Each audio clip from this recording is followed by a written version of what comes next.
ఇక ఎమ్మెల్సీ బొత్స సత్యనారాయణ మీడియాతో మాట్లాడుతున్నారు. లైవ్ లో చూద్దాం. ఏ ప్రభుత్వంలో బ్యాక్వర్డ్ కనిపించలేదన్న మాటని మాట్లాడతామండి.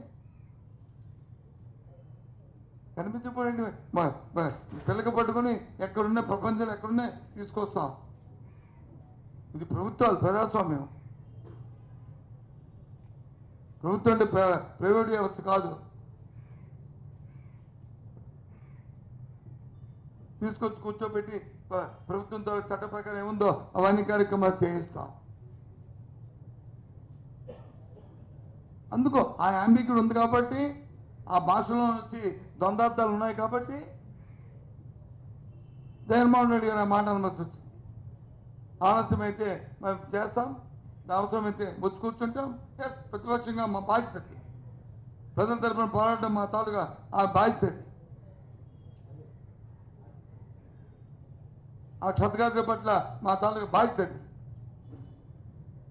ఆ నేపథ్యంలో ఆయన చెప్పారు, ఏంటో ఇష్టరాజ్యంగా మాట్లాడుతుంటే మీరే మాట్లాడలేదు. ఇప్పుడు నేను మాట్లాడలేదు ఏదైనా నా సొంత కవిత్వం ఉందా చెప్పండి. చెప్పింది వాళ్ళే, మళ్ళీ వాళ్ళే, చేసింది వాళ్ళే, మళ్ళీ వచ్చేటారు. ఆ రోజు ప్రెస్ మీట్ చెప్పింది ఏం చెప్పాను చెప్పండి. ఎక్కడ మన కేజీహెచ్లో మీ అందరం ఉన్నప్పుడు ఎస్, ఎవరైతే ఐడెంటిఫై ఉంటో ఐడెంటిఫై ఇస్తారు. లేనప్పుడు వాళ్ళు ఎగరేసి ఇవ్వాలంటే 1-2 రోజులు పడుతుంది. మాకు తెలియదు అనుకుంటున్నాను 1-2 రోజులు పడుతుందని. కానీ ఆ నమ్మకం కుదిరించాల, ఆ ప్రొసీడింగ్ ఇవ్వాలి. దాంతోపాటు ఎవరైతే గాయాలయ్యో హాస్పిటల్స్తో ఎక్కడ మన ఉషాప్రేమ హాస్పిటల్లో ఉన్న వాళ్ళు కానీ, మెడికవర్లో ఉన్న వాళ్ళు కానీ, లేదు కిమ్స్లో ఉన్న వాళ్ళు కానీ, లేదు పవన్ సాయిలో ఉన్న వాళ్ళు కానీ, వాళ్ళకి ఏదైతే ప్రభుత్వం ప్రకటించిందో ఆ ప్రకటించిన దాన్ని వాళ్ళకి నమ్మకం కుదరాలి. ప్రభుత్వంలో ప్రజలకు ఎప్పుడు నమ్మకం ఉంటాయి. కానీ మనం ప్రభుత్వాల్లో ఉన్న నాయకులు, ప్రభుత్వంలో ఉన్న వాళ్ళు ద్వంద్వ మాటలు మాట్లాడుతుంటే వాళ్ళకి అపనమ్మకం వస్తుంది. అలాంటి ఉండకూడదు. అయిపోయింది ఇన్సిడెంట్, అయిపోయిన తర్వాత ఎందుకయింది, ఎవరో సత్వం, దాని తాలూకు యాజమాన్యం తాలూగా లోపం ఎక్కడ ఉంది, నిజాయితీని ఒక ఎంక్వైరీ జరగాలి. తప్పు చేస్తే తప్పు శిక్షించాలి. అంటే అది ఏ ప్రభుత్వం చేస్తుంది, అది చేయమని అడిగాము. ఎంత యాక్టివ్గా ఉండాలండి మీకు అందరికీ, మీకు ఐడియా ఉంటుంది.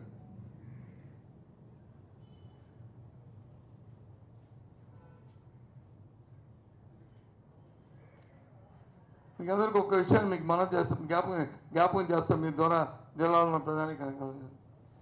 హెల్త్ డిపార్ట్మెంట్స్ మన ఇన్సిడెంట్ జరిగినప్పుడు అందులో ఒక సెరీన్ అని ఒక అది కూడా గ్యాస్ లీక్ అవుతుంది.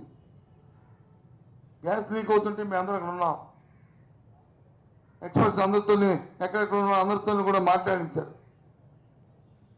మాట్లాడిన తర్వాత వచ్చి వాళ్ళు ఏం చెప్పారంటే అది ఎక్కువగా గీసేస్తే దానివల్ల విశ్వాసం వస్తుంది, ప్రాణాలు ఉంటాయని చెప్పారు. చెప్తే ఏం చేశాం వెంటనే 2 షిప్పుల్లో నుంచి లోడ్ చేయించి సముద్ర గర్భాన్ని తీసుకుపోయి అక్కడ వచ్చి వాటిని వచ్చి స్టాండ్ బై పెట్టి అవసరమైతే అది అక్కడే పెట్టి ఆ యాజమాన్యానికి వచ్చి వాళ్ళు ఎక్కడో ఫారంలో ఉంటే వాళ్ళకి చెప్పి దాన్ని మీరు ఇమ్మీడియట్ ఎక్కడ షిఫ్ట్ చేసుకుంటారా, లేకపోతే అక్కడే దాన్ని ప్రాసెస్ ఇవ్వడానికి చెప్పిన సందర్భం ఒకసారి గుర్తు చేస్తా. అది ప్రభుత్వం తన బాధ్యత, అది నాయకత్వం తాలూకా లక్షణం. చెప్పండి మీ పత్రికా సోదరం అవునా కాదో? ఆ 48 గంటలు, ఆ 62 గంటలు నేను కూడా ఉన్నాను కదా ఇక్కడే. క్షణం ఒక పక్క అధికారులు, ఒక పక్క మేము, ఒక పక్క నిపుణులతో ఎక్స్పర్ట్స్తో మాట్లాడుకుని ఏ రకమైన చర్యలు తీసామో 15,000 మంది ఆ ప్రాజెక్ట్ ఎంతమంది 55 మందికి ఇబ్బంది అయింది. నిన్న పాపం ఇబ్బంది పడ్డారు చాలా బాధాకరంగా. 15,000 మంది అందులో వెళ్ళిపోతే ఎక్కడెక్కడే శిల్పాలు పెట్టాం. కంటిన్యూస్గా 15 రోజులు ఏ ఒక్కరికో చిన్న ఇబ్బంది లేకుండా అందరికి కూడా సాకాం.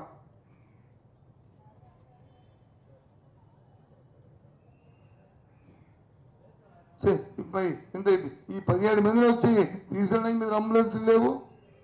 ఈ 35 మందిని హాస్పిటల్లోకి వెళ్ళడానికి చేర్చడానికి వచ్చి అంబులెన్స్లు లేవు. బస్సుల్లో తీసుకొచ్చి మరి ఆటోలో తీసుకొస్తే ఏమైంది ఎంతకం?